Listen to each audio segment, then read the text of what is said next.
దేవుడు మనతో మాట్లాడుతున్న మాటలు ఒక విషయాన్ని మనం ధ్యానం చేస్తున్నామండి.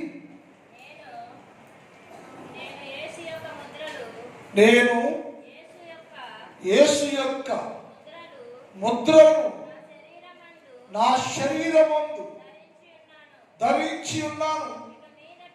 ఇక మీదట ఎవడును నన్ను శ్రమ పెట్టవద్దు.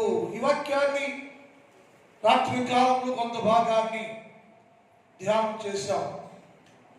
యేసుక్రీస్తు ప్రభుల వారు సర్వమానవాళి కోసం కల్వరి శిలువలో ప్రాణం పెట్టారు, చనిపోయారు. ఆ దినాలు జ్ఞాపకం చేసుకుంటూ, దేవా మా కొరకు నువ్వు చేసిన త్యాగము చాలా గొప్పదయ్యా. నేను పాపిగా ఉంటే, పాపములో ఉంటే ఈ పాపి కొరకు ఎంతో త్యాగం చేశారు అని ఈ శివధ్యానాల్లో జ్ఞాపకం చేసుకుంటూ ఉన్నాం. అలాగే అపోస్తలుడు పౌలు గారు కూడా శిలువను జ్ఞాపకం చేసుకుంటూ ఉన్నాడు. శిలువ త్యాగాన్ని జ్ఞాపకం చేసుకుంటూ ఉన్నాడు. జ్ఞాపకం చేసుకుంటూ ఉంటే అది ఏమంటే, శిలువ వేయబడిన యేసుక్రీస్తు ప్రభుల వారి యొక్క ముద్రలు నా శరీరమందు ముద్రించబడి ఉన్నవి. శిలువ వేయబడిన యేసుక్రీస్తు ప్రభుల వారి యొక్క శిలువ ముద్రలు, శక్తి ముద్రలు, ఆత్మ ముద్రలు నా మీద ముద్రించబడి ఉన్నవి. ఎలా వచ్చినాయో పౌలు గారు? ఆ ముద్ర పొందలకి ఎలా పొందామయ్యా అంటే ఆయన అన్నాడు, ఆ ముద్ర శరీరం రావటానికి నేను నాలో ఉన్న వాటిని సిలివేశాను. నాకు ఇంకా ధ్యానం చేసేవాడు. ఏం చేశానంటే, నన్ను సిలివేసుకున్నాను, నా ఇచ్చ సిలివేశాను, లోకాన్ని సిలివేశాను, నా స్వభావాన్ని సిలివేశాను. నేను ఎవరయ్యా నువ్వు? నా స్వభావం సరిగా లేదు. నా స్వభావం సరిగా లేక చేయడానికి క్రియలు చేశా, అనేకుడు చేశా, అనే కాలాలు అసహ్యంగా ప్రవర్తించు చేస్తూనే ఉన్నాను. నేను నా స్వభావము మార్పు లేదు. అలాంటప్పుడు నేను నా స్వభావాన్ని సిరివేసి నవీన స్వభావం ధరించాను. నేను నవీన స్వభావాన్ని తెచ్చుకున్నాను. నేను అది యేసయ్య గుర్తించాను. నా జీవితంలో, నా శరీరంలో నా స్వభావం ఉందే. యేసు ప్రభుల వారు చూసి నా స్వభావాన్ని సిలివేస్తే, నా స్వభావాన్ని మార్చుకుంటే, నా స్వభావం చెడిపోయిందైతే దాన్ని సిలివేస్తే అది గుర్తించాడు నా దేవుడు. అందుకని నా మీదకి ఆయన ముద్ర వేయబడింది. నా స్వభావం సిలివేశాను నేను. ఎఫెసీ పత్రిక 4వ అధ్యాయం 27 చదువు. మునుపటి ప్రవర్తన విషయంలో అయితే మోసకరమైన చెడిపోవు మునుపటి కాలమైతే నేను మోసకర జీవితాన్ని కలిగి ఉన్నాను, చెడిపోయిన జీవితం కలిగి ఉన్నాను. నేను ప్రాచీన స్వభావం కలిగి ఉన్నాను. నేను ఆ ప్రాచీన స్వభావాన్ని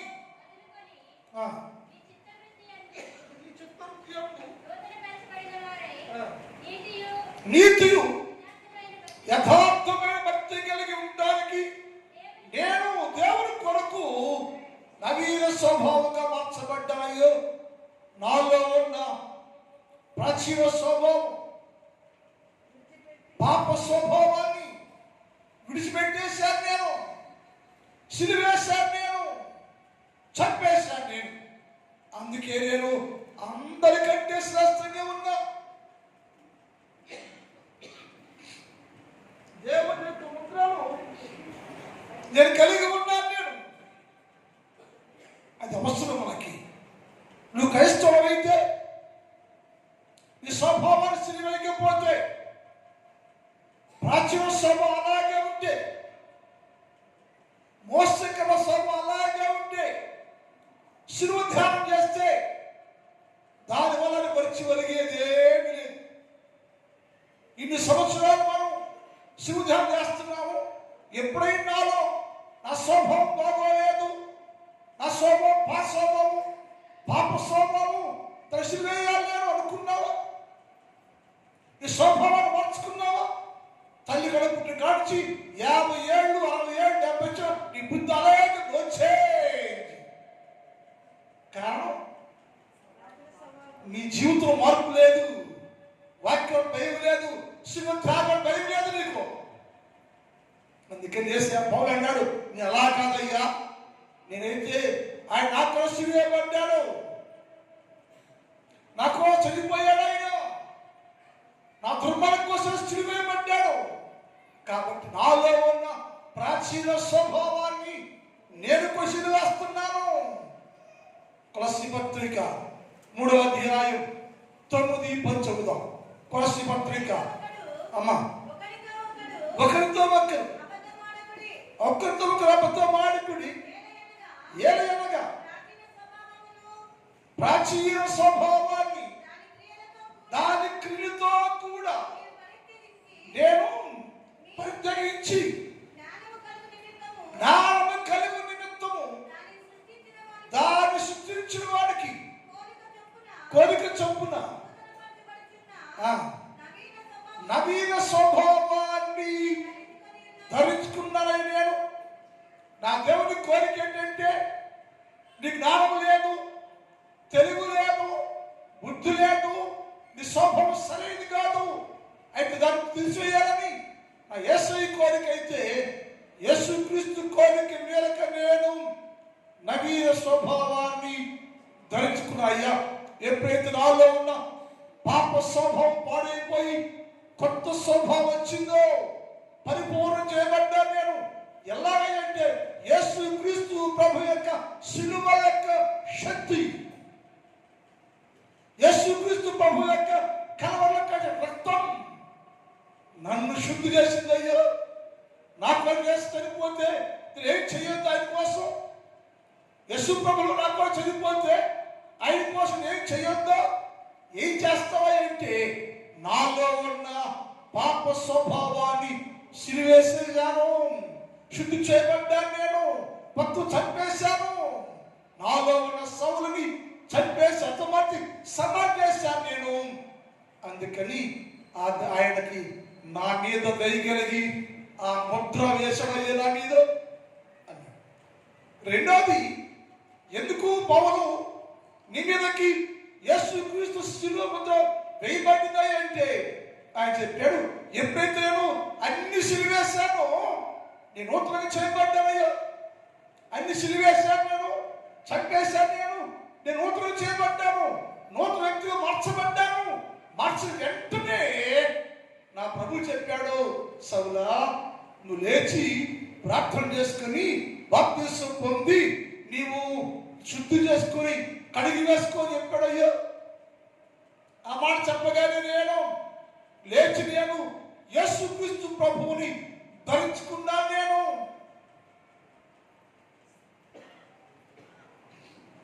జరగటానికి ముందు యేసుక్రీస్తు ప్రభువు వారు సిలువ వేయబడి అప్పటికి 4 ఏళ్ళు అయింది. ఈ సందర్భం వచ్చేటప్పటికి పౌలు ఈ మాటలు మాట్లాడే సమయానికి యేసుక్రీస్తు ప్రభువు వారు సిలువ వేయబడి 4 ఏళ్ళు అయినప్పటికీ అప్పటికే మాట్లాడుతున్నాడు. నేను క్రీస్తు ధరించుకున్నానైనా, నేను ఎప్పుడు ధరించుకున్నాయినా ఆయన స్వభావాన్ని, పాపాన్ని, లోకాన్ని సిలివేస్తే, చంపేస్తే, నీ ప్రశస్తంగా మార్చబడితే, నీ పవిత్రంగా మార్చబడితే, శుద్ధి చేయబడితే, ఆ తర్వాత నేను క్రీస్తు యేసు ప్రభుల వారిని నేను ధరించుకున్నానయ్యా. యేసు వేయబడి యేసయ్యో, నేను నా కోసం వేయబడి యేసు క్రీస్తు ప్రభుల వారిని నేను ధరించుకున్నాను. నేను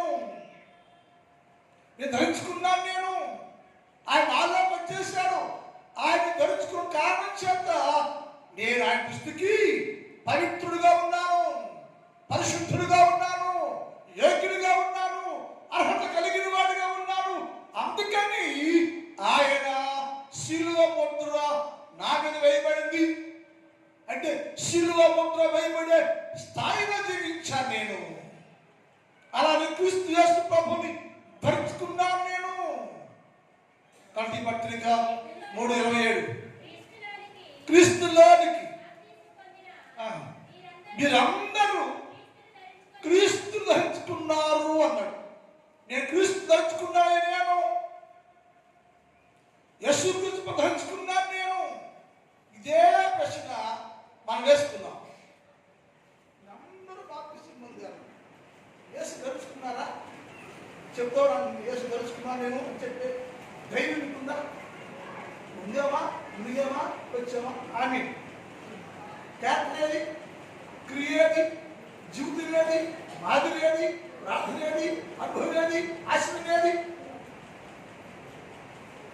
అలా కాదే పౌరుల నేను క్రీస్తు ధరించుకున్నాను, నేను యేసు క్రీస్తు ధరించుకున్నాను, నేను ఆయనలా ఉంటాను, నేను ఆయనలా ఉన్నాను, నేను ఆయనలా ఉండాలని నేను ముందు నేను అన్ని చంపేశా.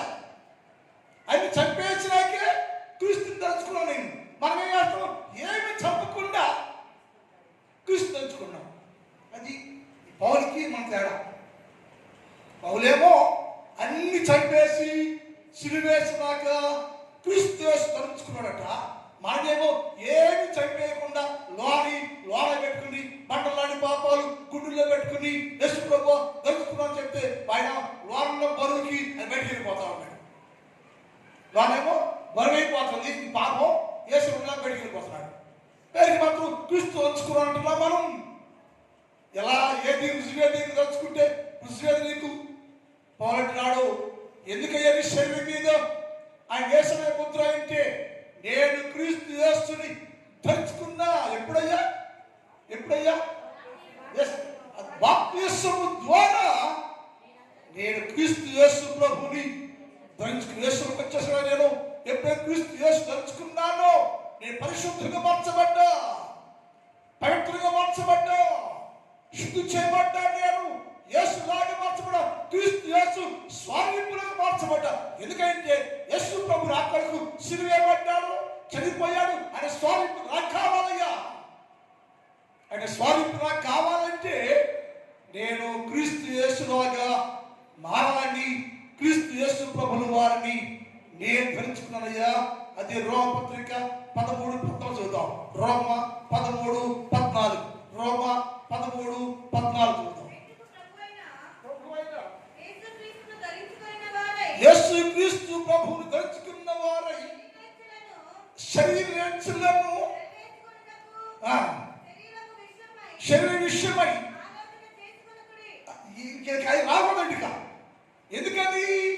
క్రీస్తు యేసు ధరించుకున్నాను కనుక, శరీరక్రియల్లో నయమైపోయింది కనుక నాకేమైందంటే యేసు క్రీస్తు ప్రభుల వారి యొక్క దేవుని ప్రేమ కోల్పోయేవారు కాకుండా దేవునితో ముందులాగున్నా సహాయం చేయటకు తగదా అంతేమో. అది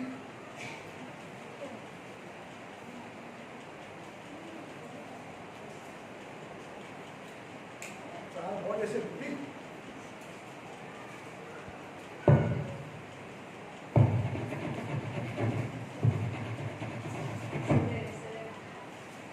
దేవుని శక్తి నాకు కావాలయ్యో. క్రీస్తులో మార్చబడాలి నేను. అయితే నేను క్రీస్తు యేసు ప్రభువుని ధరించుకుంటే నాలో ఉన్న సమస్త శరీరాలను సిలివేశాను నేను అన్నాడు. అంటే ఏమైంది? ఒకటేమో అన్ని సిలివేశాను, రెండేమో క్రీస్తు యేసు ప్రభువుని ధరించుకున్నాడు. అందుకని నా ప్రభు అయ్యా నా మీద సిలువ వేసుకున్నాను. నేను ఆ ప్రభు సిలువ వేసుకుంటే ఆయన సిలువ ముద్రలు నా మీద ముద్రించబడ్డాయో. లోపల కనపడతా ఉన్నాయని లోపల చూస్తున్నారు. అపోస్తలు 12 మందికి లేని ఆధిక్యత, అపోస్తలు 12 మందికి లేని ఆధిక్యత నాకు వచ్చిందయ్యా. ఎందుకు వచ్చింది పౌలు అంటే నేను క్రీస్తు యేసుని ధరించుకుని యేసులాగా మారిపోయా. యేసు క్రీస్తు ప్రభులా ఉన్నాను నేను. ఆయన సిలువ గుర్తొస్తుంది నాకు. ఆయన సిలువ చూస్తున్నాను నేను. ఆ సిలువలో నా ప్రభు వారు అందుకని ఆయన కోసం నేను కూడా అన్ని సిలువేశాను. యేసులాగా ఉండాలని ఆ సిలువ వేసుకుంటే ఆయన నన్ను గుర్తించి నా మీద సిలువ ముద్రలు వేశాడయ్యా. ఎక్కడ ముద్ర వేసుకోవాలంటే రెండో చెప్పాడు, క్రీస్తు యేసుని ధరించుకున్నామయ్యా అన్నాడు. మూడో చెప్పాడు, పౌలా ఎలాగయ్యో సిలువ ముద్రకి వచ్చిందంటే ఆయన చెప్పాడు, నేను క్రీస్తు సిలువలో ఫలించాను అన్నాడు. క్రీస్తు సిలువలో ఫలించాను నేను. అంత ముందు నేను ధర్మశాస్త్ర సంబంధిగా ఉన్నాను. నేను అంత ముందు యేసుక్రీస్తు ప్రభుని ఎరగక ముందు, తెలియక ముందు ధర్మశాస్త్ర సంబంధిగా ఉన్నాను నేను. ధర్మశాస్త్రం ఏం చేస్తుంది? పాపాన్ని చూపించింది. నువ్వు పాపివి అని చెప్పింది. పాపం చేస్తున్నావు అని గద్దుకు, కానీ నీలో పాపాన్ని తీసివేసే శక్తి ధర్మశాస్త్రానికి లేదు. నేను ధర్మశాస్త్ర సంబంధిగా ఉన్నాను నేను అని ఆ పాపం చూపిస్తుంది ధర్మశాస్త్రం. ధర్మశాస్త్రం నాలో ఉన్న ప్రతి పాపాన్ని నాకు చూపిస్తోంది. పాపం చేస్తున్న సౌలా, తప్పయ్యా చేయబాక, చేతులు చస్తావయ్యా హెచ్చరించింది, కానీ అగ్నిశైపోయింది. యేసు ప్రభువయ్యా నాలో ఉన్న ప్రతి పాపాన్ని సిలువ తీసేసావయ్యా. అది నేనైతే క్రీస్తు సిలువలో నేను ఫలించానయ్యా అన్నాడు ఆయన. ఎలాగంటే ఆయన చెప్పాడు. మనం చూద్దాం, రోమపత్రిక 7వ అధ్యాయం 4 చూద్దాం. రోమ 7. కావున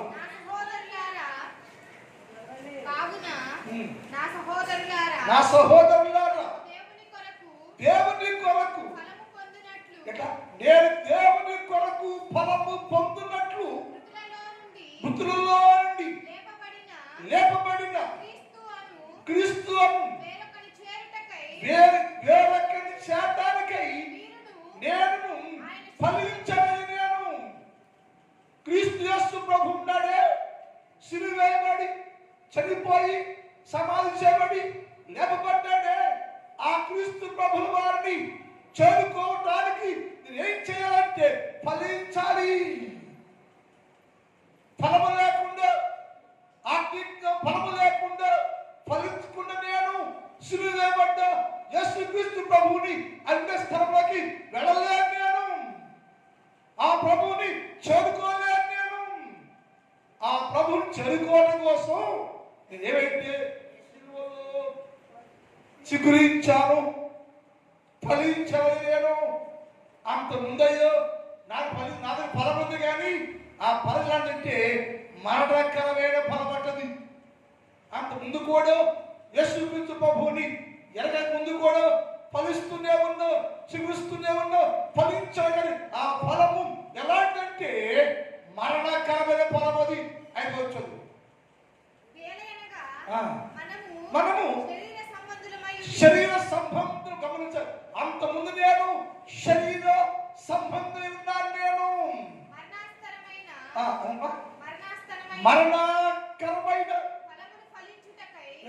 మరణకరమైన ఫలములు ఫలించటానికై ధర్మశాస్త్రం వలన పాపేచ్ఛలు నా అవయవాల్లో పనిచేస్తున్నాయి. ధర్మశాస్త్రం నా దగ్గర, ధర్మశాస్త్రం పాటించాను నేను. కానీ ఆ ఫలం ఏంటంటే మరణకరమైన ఫలం. అది పాపేచ్ఛ రాజ్యంలో ఉంటుంది. ధర్మశాస్త్రం ఉంది, పాపేచ్ఛ కూడా నేను కలిసి ఉన్నాను. నేను దాని ఫలం ఏంటంటే మరణం. మరణకరమైన ఫలములు ఫలించాను నేను.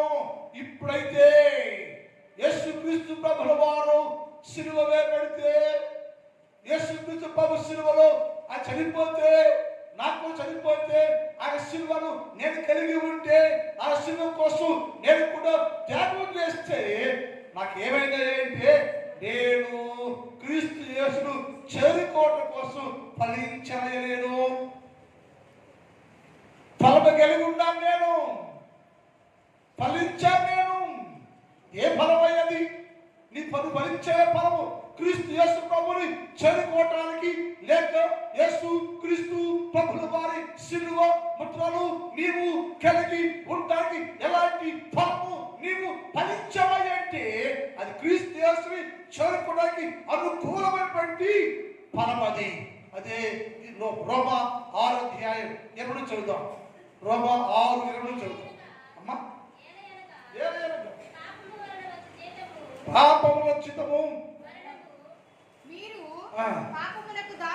మీరు పాపమును దాసులైంటిరి, నీతి విషయమై ఉంటిరి.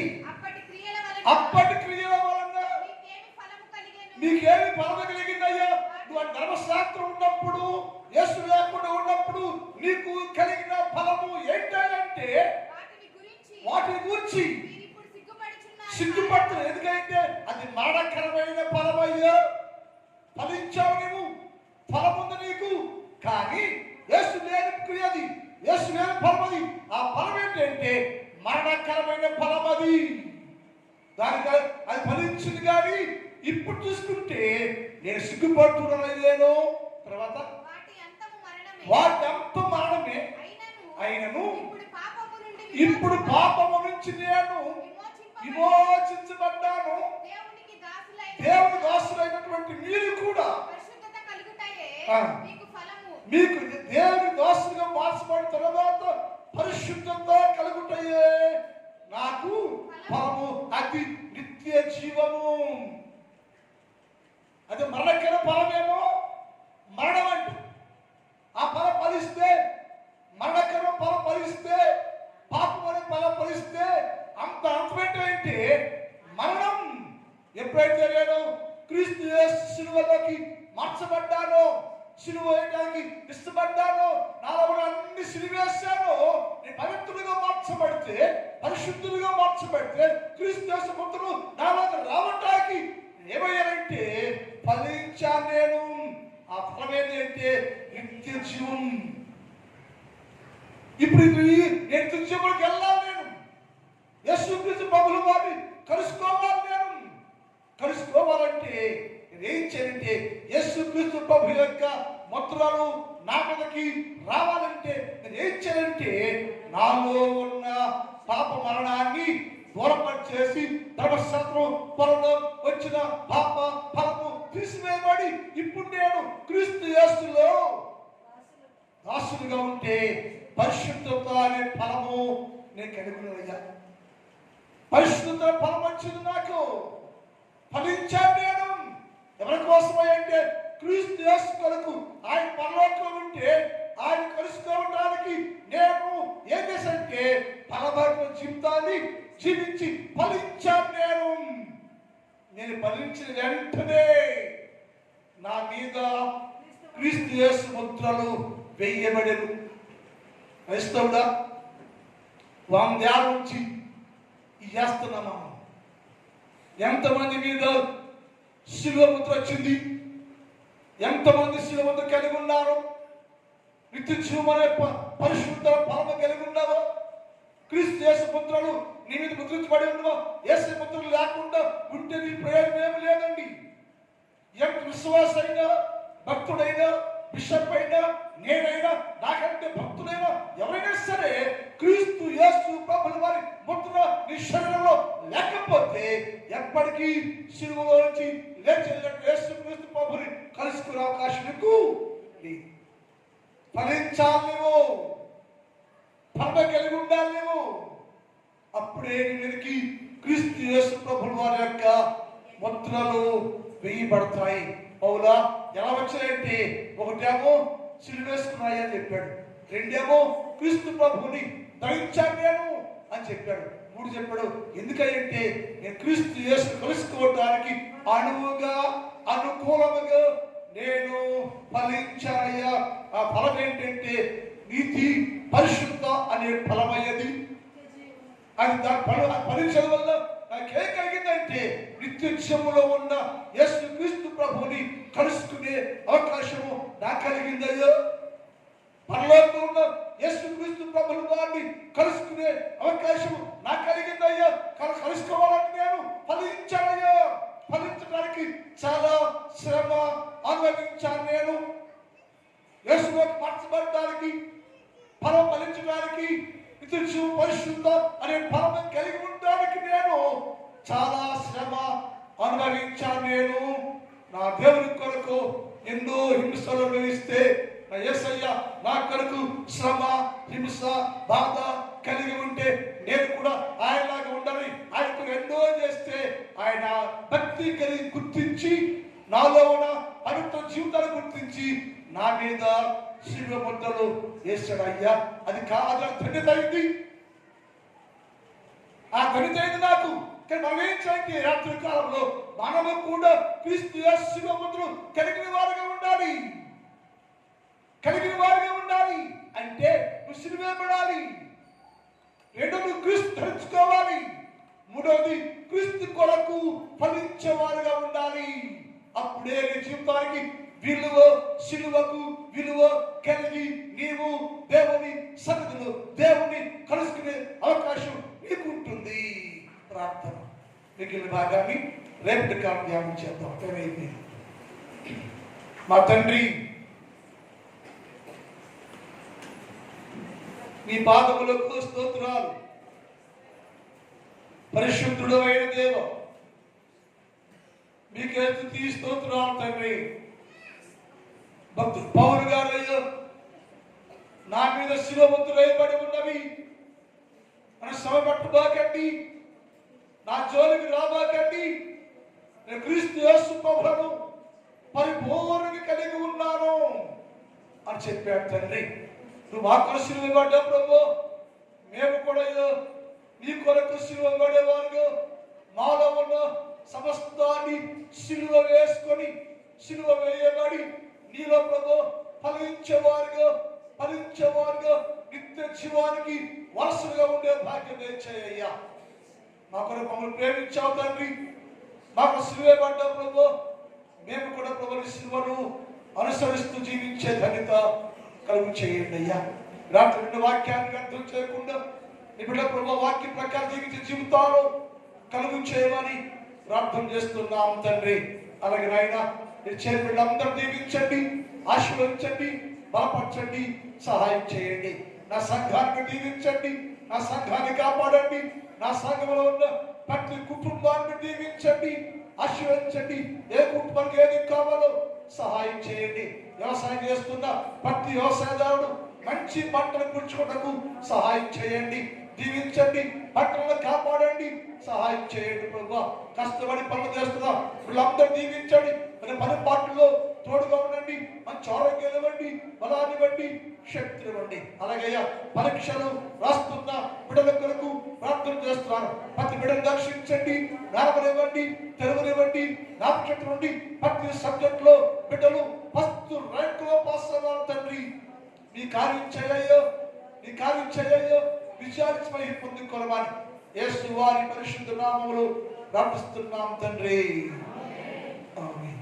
అది లేచి ఉన్నామండి. ఎందుకో తగవీవు ప్రేమించితివో దేవా, అందుకో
తండ్రి దేవుని ప్రేమ, కుమారుడు యేసుక్రీస్తు వారి కృప, పరిశుద్ధాత్మ దేవుని కలిగిన సహవాసం ఇప్పుడు ఎప్పుడు ఎల్లప్పుడు సదాకాలము మనందరికి తోడై ఉండును గాక.